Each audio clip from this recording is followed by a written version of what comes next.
Hello to you all. I thought for this episode I'd take you on a brief tour of the railway, now just over a month on from when I was constructing the baseboards.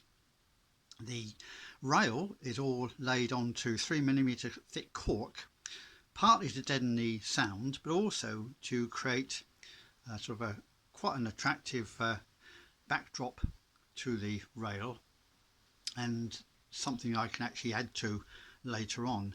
The whole concept of this is a train set come model railway, so it's halfway between the two, so it's a bit more detailed than you have with a train set but that a child would have, but also I've added a few bits and pieces, making it a little bit more realistic perhaps.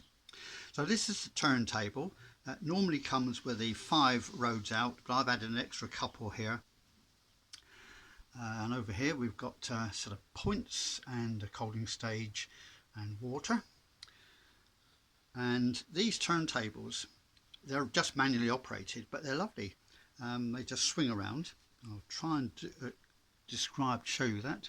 You've got a little press button over here, and then if I can do the two at the same time, then that swings around. Try and get it into focus like that. Comes around, clicks into place like that. So that's how that works. And once in this condition, which isn't the greatest, there's a few scratches on it, you just see over here, that cost me with postage £10. In good condition they go about 22-23 plus your postage. The track itself, that's the lowest cost option. I had a big box full of track for just £50. That included 5 or 6 sets of points and all sorts of things. And the other, I should mention, the other concept of this model railway for me in this case is, unlike my other model railway, the power feed is very simple. Now just coming over here, and that is the power feed rail. It's got 2 little terminals, and just beneath is the controller, and that operates the whole of the layout, which is so much simpler than I had before, which used meters and meters of wiring underneath the baseboard. This doesn't have any wiring under the baseboard to speak of. I'll show you where it does. Now on the exit from the turntable we've got a couple of sets of points, and then we come to the level crossing. Now level crossings come in 2 forms. There's the double road one, but that's on a curve, and the single road one, which is straight. Now I've got double track, so I needed to modify a single one, and so I sawed it in half, and then I need an infill piece which I made from wood. That drops into there. The other aspect of this is that I've tried to keep everything that would have been available to me back in the 1950s and into the very early 1960s. So most of it is actually Hornby Doublo, and it's all cast aluminium. This footbridge is cast aluminium. This Art Deco styled station, that is also cast aluminium, and they come actually with orange roofs, rather like that turntable, and I'll show you that as we get further around.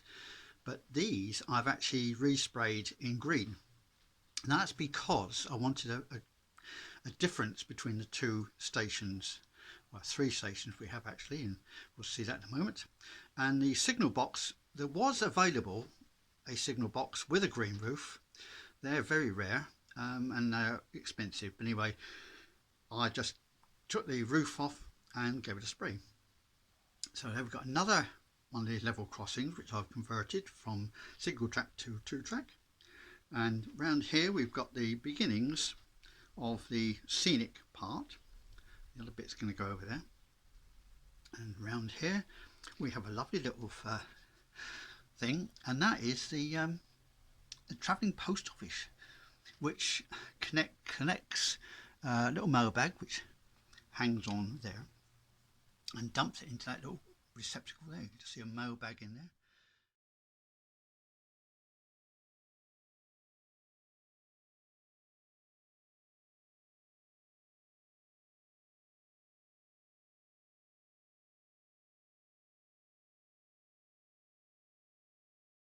then we got the footbridge, another footbridge here. Now that footbridge would have been available to me, in fact I did build one back in 1957. I built one of these. It's then it was called Airfix. Originally they were made by a company called Rosebud Kitmaster, and it's a plastic kit, and they're quite simple to put together. So that's one I've made recently and given it a spray of paint. So that would have been available to me. All these people would have been available to me. I mean, they're much more recent. I have painted them all up, and they're also Airfix. Nowadays they're made by a company called Dapol, D-A-P-O-L, and they're all from the 1950s. And with a locomotive, a castle class locomotive, all in cast metal. Another one of these level crossings. Oh, and I should point out that this is another one of the Hornby Dublo railway stations. Now these are plastic, they're not quite so nice, but it does form a little platform station for me. Now we move round here, and I'm not sure about this one because that's a card kit made by Metcalfe in Yorkshire, and lovely though it is, it doesn't really fit. Like that wouldn't have been available to me back in the 1950s, 1960s. So little holdings, all in cast aluminium. And we come round here, we've got the goods shed, rather a nice thing. Also plastic. This is later, in 1959, 1960 these came out, but we did need a goods shed, and it's the only one that Hornby Dublo do, so that's what we've got. And along here we've got the sidings, the good sidings with more of these points, and these points are absolutely beautiful. They're all manually operated. I'll just demonstrate that if I can get in here. You can see where my finger is. But yeah, a little lever here, and that swings over like that and just operates the points. I'll pop that back. So everything there will be, unlike my other layout, this will all be manually operated. So no wiring there. Now we're on to the other style of signal box. As I say, it's all Art Deco design, and I absolutely love these, all right from the very start. But that's the orange roof version. And that's before it gets sprayed. And that's not going to be sprayed because it has to be distinctly different from the other side. So here we are, that's the orange roof version of the station.